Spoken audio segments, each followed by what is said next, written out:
Hello, everyone. Thank you for joining us today. We have with us Dr. Armida Fernandez, who is a recipient of Frost and Sullivan Institute's Visionary Leadership Award. She, with Vanessa Williams, have done some incredible work in the healthcare space, and we'll talk more about it very shortly.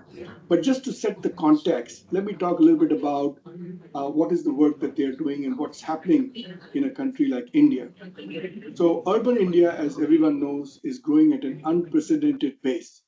Yet, millions of women and children in low income settlements continue to be excluded from quality healthcare. Despite the country's progress, urban slum communities remain at high risk. Maternal and neonatal mortality rates are still disproportionately high, and social determinants such as nutrition, sanitation, and gender-based violence continues to undermine the well-being of such people. To achieve true health equity, healthcare must move beyond hospitals and reach communities directly. Models that integrate medical care, education, nutrition, and empowerment are essential to closing the gap and building trust among vulnerable populations. We are honored to have with us Dr. Armida Fernandez, co-founder of SNEHA, which is Society for Nutrition, Education, and Health Action, and recipient of the Frost and Sullivan Institute's Visionary Leadership Best Practices Recognition. A pioneering pediatrician and public health leader, Dr. Fernandez has transformed healthcare accessibility for marginalized women and children through SNEHA's community-based approach. Her vision demonstrates how compassion, collaboration, and data-driven innovation can together create resilient urban health systems. Joining her is Vanessa D'Souza, CEO of SNEHA Foundation, who has been instrumental in scaling the organization's impact and deepening partnerships across public health systems. In this session, Health Equity in Action, a blueprint for inclusive urban care, we will explore scalable models of inclusive healthcare, the power of local empowerment, and actionable strategies to make urban health systems more equitable and sustainable. So with that context set, let me start with Dr. Armida Fernandez. First, a big congratulations to you on this recognition. We are very excited, we're very delighted to have you with us today. So I want to start by asking you, Dr. Fernandez, how do you define health equity in the context of India's rapidly expanding urban population? I think to start with, I want to thank Frost and Sullivan for this award. It's such an honor to receive it. And I think, when we talk of a country like ours and the expanding urban slum, how do we look at health equity? And I think the definition of health equity cannot change irrespective which part of the world we are and whether we are in urban or rural India.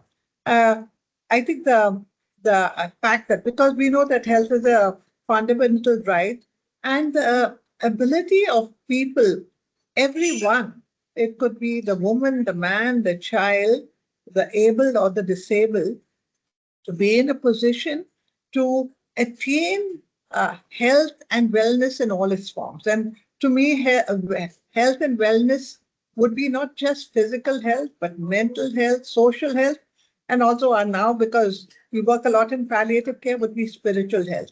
So when we reach that state, and it is not like, we have been struggling, it's not easy. And urban slums is, the urban poor is something where in cities like ours to access to equitable healthcare is not easy. And we are trying very hard to reach that level sometime.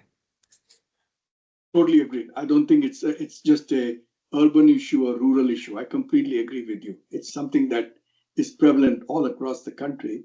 So from that perspective, what are some of the structural or systematic gaps that continue to prevent equitable healthcare access for women and children in cities or now across the country?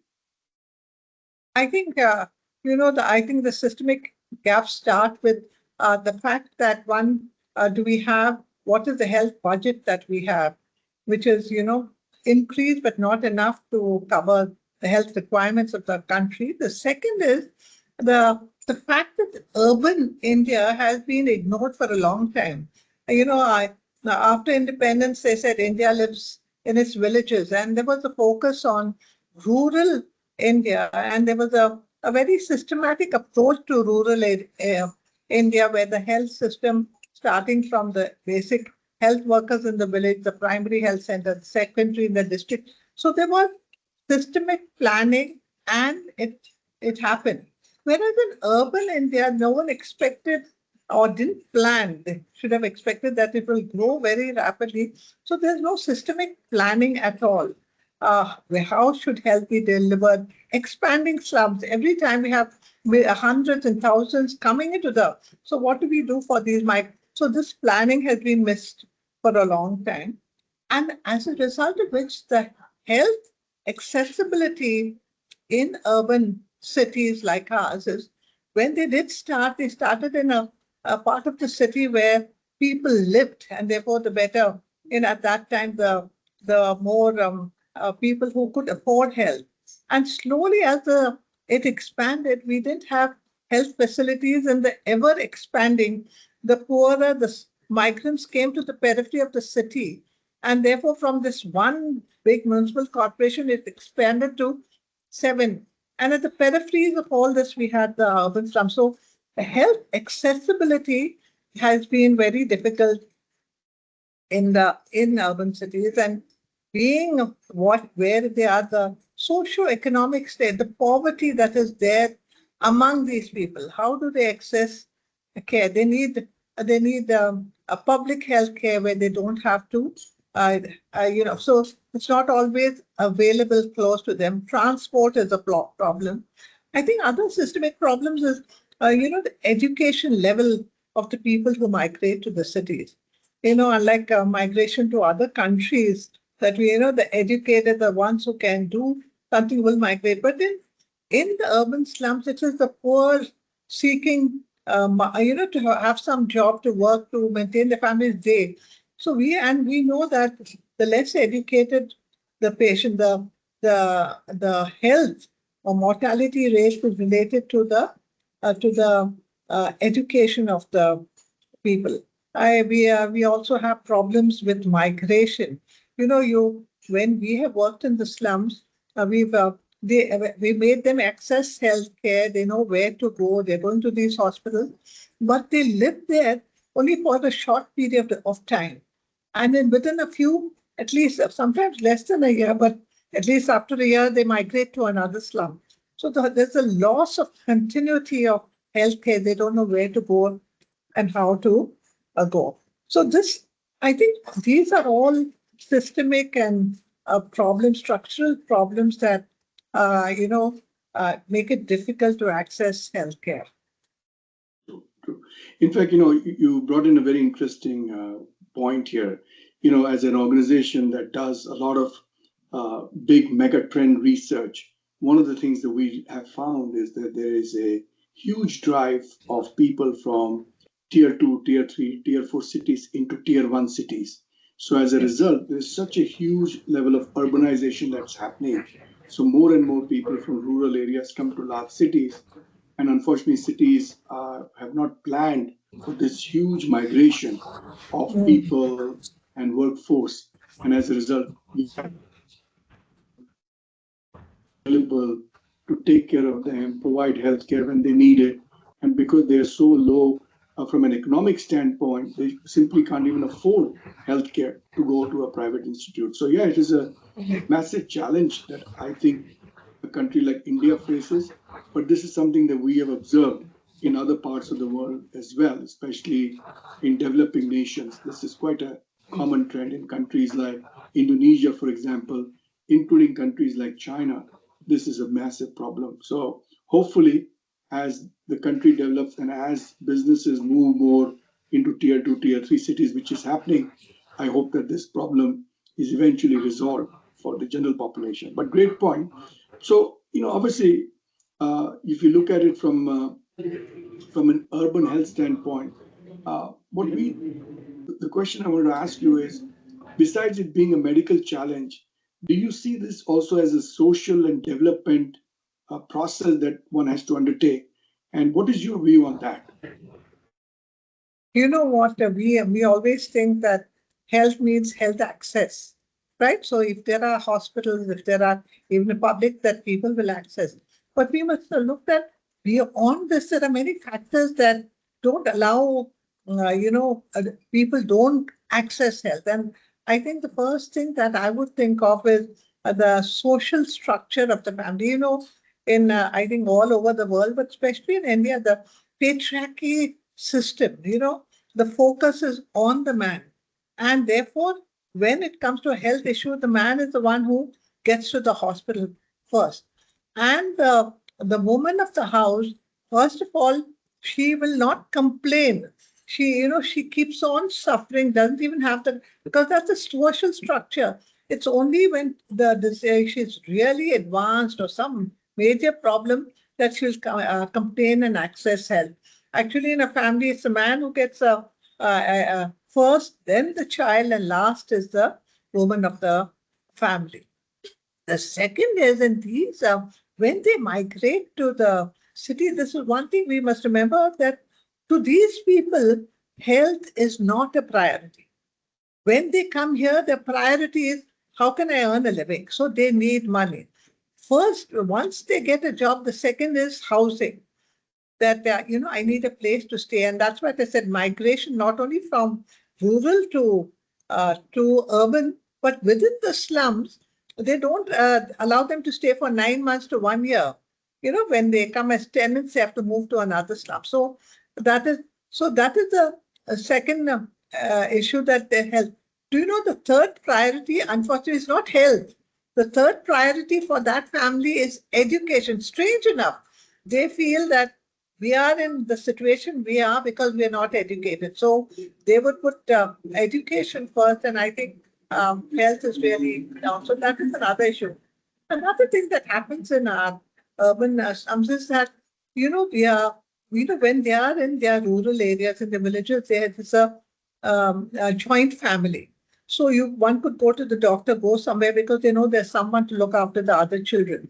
But in the city of Mumbai, you have nuclear families. And in those nuclear families, there's no way to get help when you are ill. And if you have to wait for the man of the house to return. And that time factor is, for example, I'll give you an example. When a mother is pregnant, say she is in labor and she needs to go to the hospital, her husband may be working somewhere far out.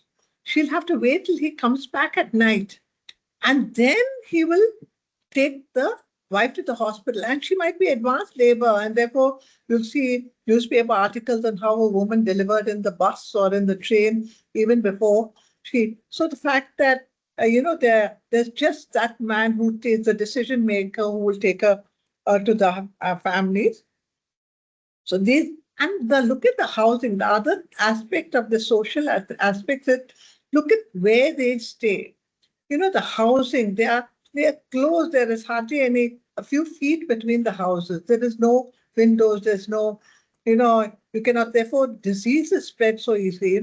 As you know, tuberculosis, for example, is higher in urban India than in a rural area because of this. Then the lack of water, and even those who get water, is it safe water? The sanitation that they have, exposed to so many all the infectious diseases because of poor sanitation. And then you have areas, the gutters in front of their house, areas where mosquitoes thrive. So most of your disease, dengue, malaria, that is still so common in big cities is because, so the whole, and the environment. When we first started, we worked in Dharavi. And Dharavi, you have Kumbarwadas who make, pottery, clay. And they have open fires to make those pots. And there is a lot of smoke and pollution. So I think all these factors, make it difficult to ensure health equity in urban areas, in the areas that we work. I totally agree with you. It is such a massive challenge. And so that's why I think building community centers, community centered healthcare becomes very important. And the true impact obviously begins when communities are engaged as equal partners in shaping their own health outcomes. So I just wanted to ask Vanessa, from your perspective, how does SNEHA ensure that its health interventions are co-created with the communities that they serve? So, whenever we enter any new intervention area, the choice of the intervention area is very critical. So, as you know, these are large slum communities, and within them there are different levels of vulnerability. So, along with the public system and based on data and evidence, we choose the most vulnerable pockets with poorest health indicators to start with. Yeah. Then, when we enter the community, we have an exercise called participatory learning and action. It's part of micro planning. So, micro planning is about understanding the context of that community. What are the challenges? Engaging with the people, learning from them. What is it that they want us to solve? Now, when you enter with that kind of approach, sometimes they may talk about a problem which is not relevant for you, right? So, for example, they may talk about an issue like education, and maybe Sneha is not working on education as a primary work. But it's important then for us to connect them to the relevant public system, to other NGOs, to address that need, because you can't work on the need of health unless their priority is addressed. One of the interesting things we've seen is every time we've entered a new community, the first thing people ask for is water and sanitation, because that is such a basic requirement. And unfortunately, as Dr. Fernandez was just sharing, there is an abysmally low level of services in WASH. So what we do is we identify stakeholders in the community, influential people who understand the community, who can help to build trust in the community. And through them, we are able to listen to the community, these are the eyes and ears of the community, understand the issues, and then co-create solutions along with them. An important aspect in all this is in involving the government frontline workers. So when we enter an area, Sneha is unknown, but the government frontline worker, that's the Asha worker, the Anganwadi worker, they are known to the community. And engaging them in this entire process of along with the community when you're designing an intervention is important, because ultimately you want to hand over to the public system. The third thing we do is when we hire our own staff, we hire people from the community.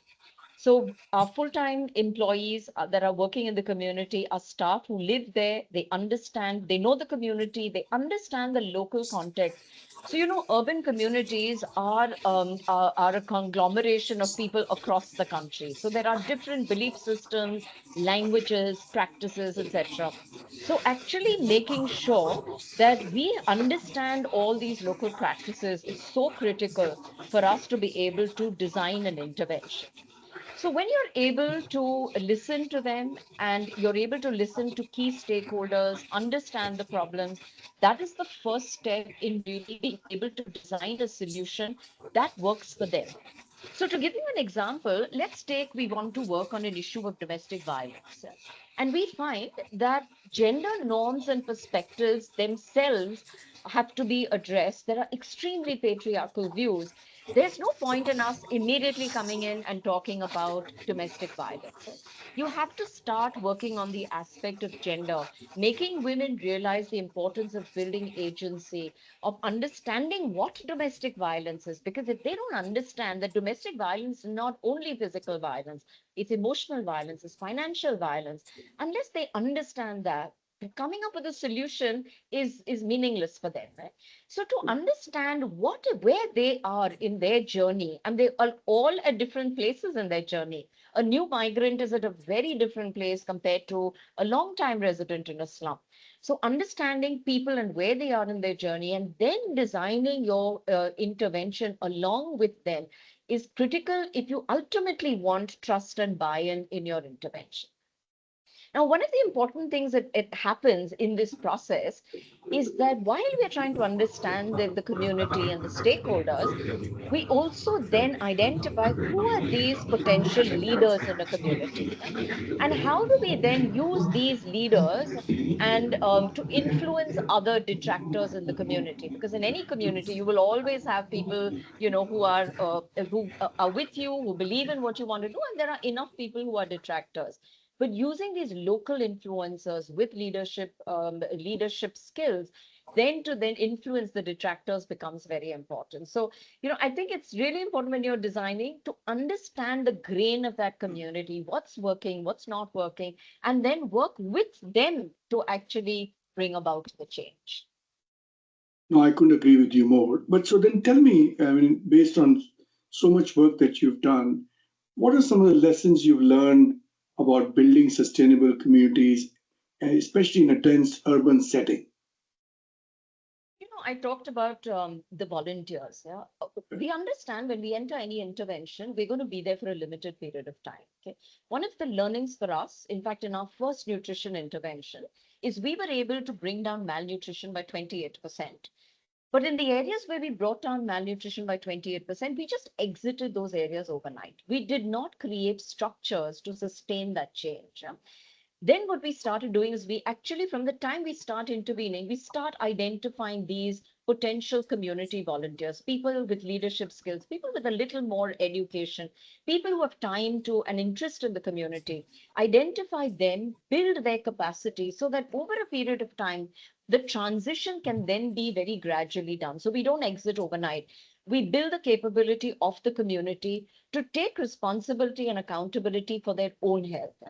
Simultaneously, you build the capacity of the public systems to provide quality services to ensure they reach that last mile, that last household in the community, who are typically the most vulnerable because they are on the extreme periphery of the community. So build the capacity of the system to provide quality services, and then connect the community and the public systems so that both of them are engaged. They understand, the community understands what services they're entitled to, how they can demand those services, and the quality of services they're entitled to, and simultaneously help the public system to understand the needs of the community and how they can address the community and reach the last mile. So I think that has been one of our biggest lessons if we want to exit a community, to make sure that you build system capacity, community capacity, and connect the two before we transition out. Transition from that. Completely agree. So it is self-sustaining as it That's moves right. forward. Yeah. That's right. Totally agree. Totally agree. So my next question is to for Dr. Fernandez. Vanessa talked about government role in serving those communities. So from your perspective, Dr. Fernandez, how important has collaboration with municipal governments and public hospitals been in scaling SNEHA's work? I think, health, the poor access public health systems. And therefore, it is in the city of Mumbai, it's, the municipality that runs the public health systems and the government. And therefore, if we want the poor to access the health systems, we must ensure that it functions in a certain way. I think the first thing I would say is that if you want the municipal corporation, we don't just collaborate with them, we partner with them. We need to feel that it is not SNEHA's agenda, it is the municipal corporation that wants to bring about the change. And we are just there helping them, at the side, trying to help them. And therefore, when we work with the municipal corporation across all their health facilities, we use the participatory approach where we got the doctors and the nurses and everybody, administrators, to think of what are the issues in maternal newborn health, how we can deal with it. So this is something that we did. And also that we met, I think the biggest thing we did in the municipal corporation is to ensure that we had a referral system in place. So it was so important because in the past, there were no facilities in the slums where the patient, the primary health, what we had in the rural areas, there were health posts, but they were not functioning.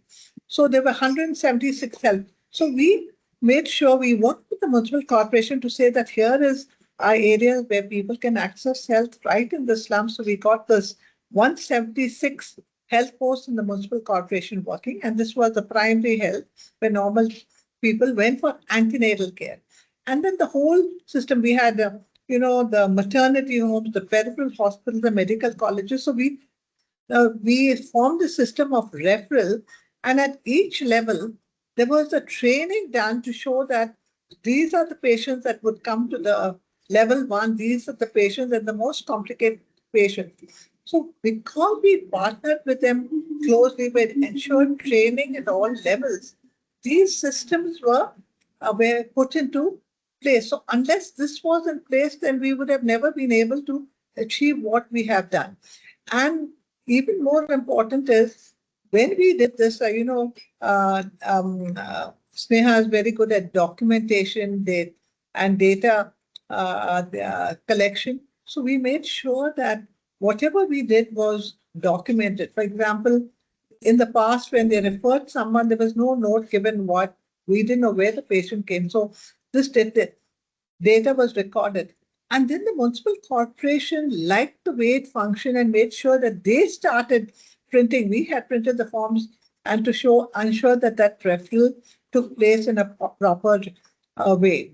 The second is that we had meetings at all levels once a week, once in 3 months, to show that the referral is the right referrals have taken place. And now when we are slowly existing, the doctors from different levels meet together and continue the process.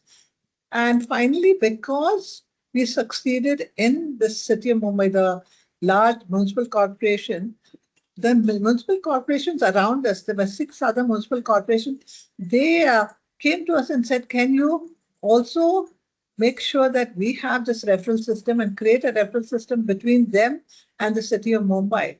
And therefore, we could take this to scale. So I think it is so important. Vanessa said that we have connected the community to the systems. We've ensured the quality of care in the systems by doing the training across all levels of the system. And we've ensured that this is sustainable. I'm very happy to hear that, and it looks like it is working. But from a private healthcare providers, how are they collaborating with community organizations to bridge the gap between institutional care and underserved population? And by the way, are there private healthcare providers who are actively involved? Yes, we have actually involved private health providers at all. To start with, when we had the protocols for different levels of care, we got in touch with the academic bodies and the Indian Academy of Pediatrics, the Federation of Obstetrics and Gynecology, to vet that the protocols were right. So we got them to come. The second is the private practitioners in that particular area where the hospital, they helped us in training. So we had people, because we didn't have enough of staff, the doctors, to do training across the city. So wherever we were doing the training, the private practitioners came on board and they did the training. The third is that we see where we've involved private practitioners to a great extent. I remember one large project we had in Katpur, one of the large slums in Mumbai. We realized that the poor, even from our slums, when it comes to antenatal care, which happened, they would go to the private practitioner. It could be qualified or not qualified, but they went. Only for the delivery, because delivery was more expensive, they came to the public health system for the delivery because they didn't have to pay. So what we did is we realized that we had to ensure that they had quality antenatal services. So we did training across the doctors in that. So the private doctors visited the doctors, how to take blood pressure, what the blood pressure. We put charts to make sure that what needs to be done. So we worked across, and I must say both the qualified and unqualified, because our poor patients went to these unqualified. So we worked with the doctors then. Also, whenever we have meetings, we need to bring about change. The private practitioners do come across and help us. Sometimes for a camp, that is where the private practitioners come. And I think when you're talking about the private sector, I must say the government of India has this Ayushman Bharat plan, where there is health insurance to the poor. So our poor people, if they are registered in this scheme, then they can access the private sector. The poor always want to go to what is seemingly private sector because they say that's where they think they get better service. So that the poor can go to the private hospitals for delivery, surgery, or whatever they need. Good. I'm glad to see that private healthcare providers are also actively involved. But you're right. There is a general perception among people that private is better, public is not as good. This is Yes, something that is unfortunately. prevalent in all parts of the world, both developing and developed nations as well. Let me switch gears a little bit on the innovation because we see so much innovation happening in healthcare, which we know is not just about technology, but it's rethinking delivery models that are human centered, that are cost effective and scalable. So, for Vanessa, for you, how do you see innovation shaping the next phase of SNEHA's work in maternal and child health? And do you see any role or potential role for AI or what AI could play in improving the outcomes for both women and children? So, I think the pandemic actually was a great opportunity for us to rethink how we work. And one of the things, overnight we were obviously off the field. And that's the first time when we began to use digital penetration in different forms. So it started very simply with just SMS messaging because, everybody doesn't have a smartphone. Some had smart, some didn't.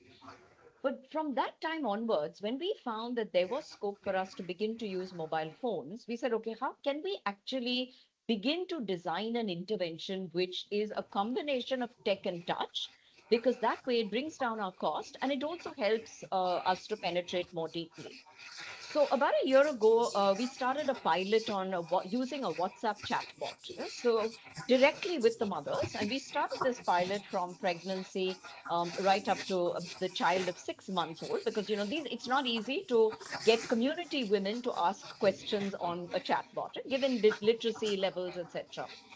But what we found very interesting is that with a little bit of training, women are beginning to use this. So today, about 60% of the women are actually engaging in about 4 to 5 questions, over the pilot period related to pregnancy, children, etc. So in fact, in one of my visits, I think what really encouraged me in the early days when we were designing the pilot is we're seeing these young mothers, women get married when they're 19, 20. So young mothers are quite digital savvy.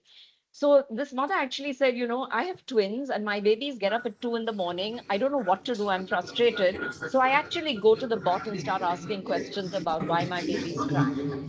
And we found that, if this can be a 24 by 7 tool for them to get credible data easily accessible, let's build on this tool. So today we have this tool in 3 intervention areas that we're running. And we're finding now we're trying to figure out, right now our focus is user engagement. But over a period of time, we want to see whether we can link outcomes to use of digital technology. So that's one area that we've found very interesting. The second aspect that which is non-tech related is actually changes in processes in a community. So today, one of our challenges is that this public systems are very siloed. Your health system is separate from your nutrition system, is separate from your safety system. But the child and the mother is the same, and they have to access all these different systems. So by trying to bring about convergence at a field level through the government frontline workers, we're able to help the woman seamlessly move across public systems and able to get the field workers of the public systems converge in providing services to the mother and child. And now these are not easy because you're actually bringing about change in the way public systems operate. But by bringing them and aligning them to a higher cause and saying, this is the child and this is the mother, and we don't want them being shunted from system to system. So can we make sure the system comes to them in a collaborative manner? So these are some of the changes that we've been trying to bring about. And the third and another very interesting thing is, Dr. Fernandez talked about people being unable to access health systems in the night, right? Because they close after 4 o'clock. So one of the things that we work on is spacing between children. And for that, we need to work on increasing contraceptive prevalence in communities. And one of the challenges we found is that women would typically, community members would typically need condoms in the night, and all the public health systems are shut at that time. So one of the things we did is we got community groups, community volunteers to become what we call condom depot holders.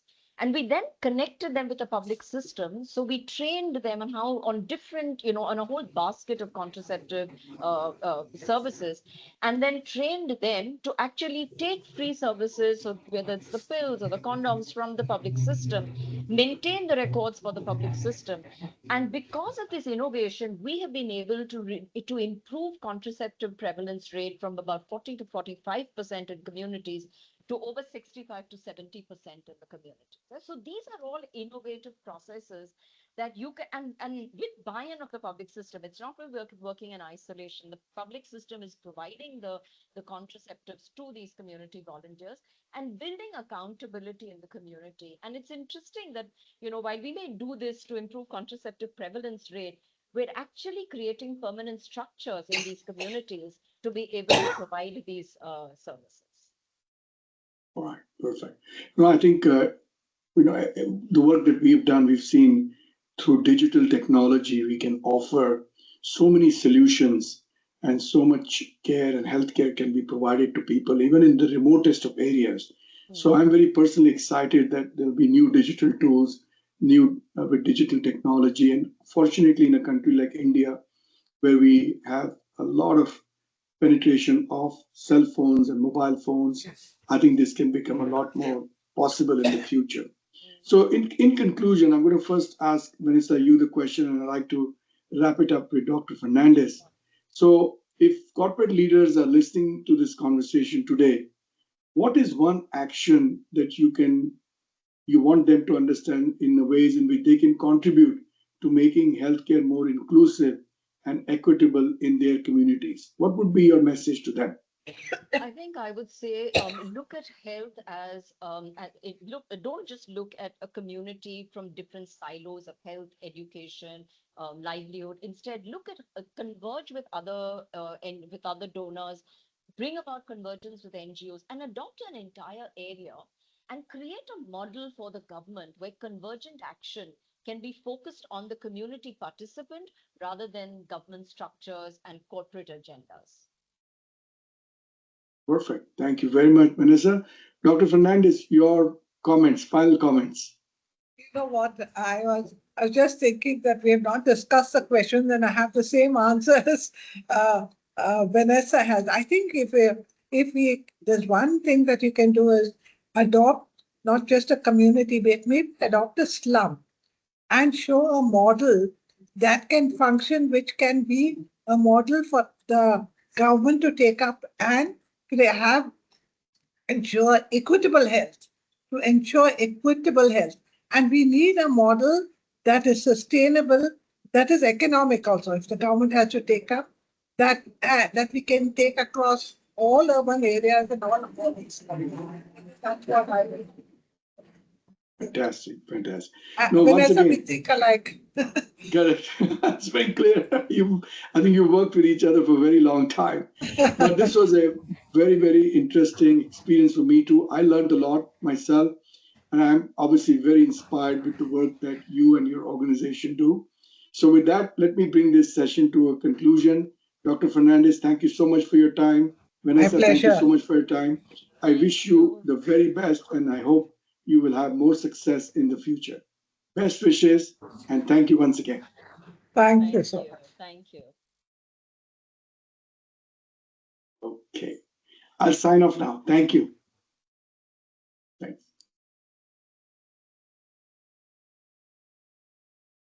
Bye, Vanessa.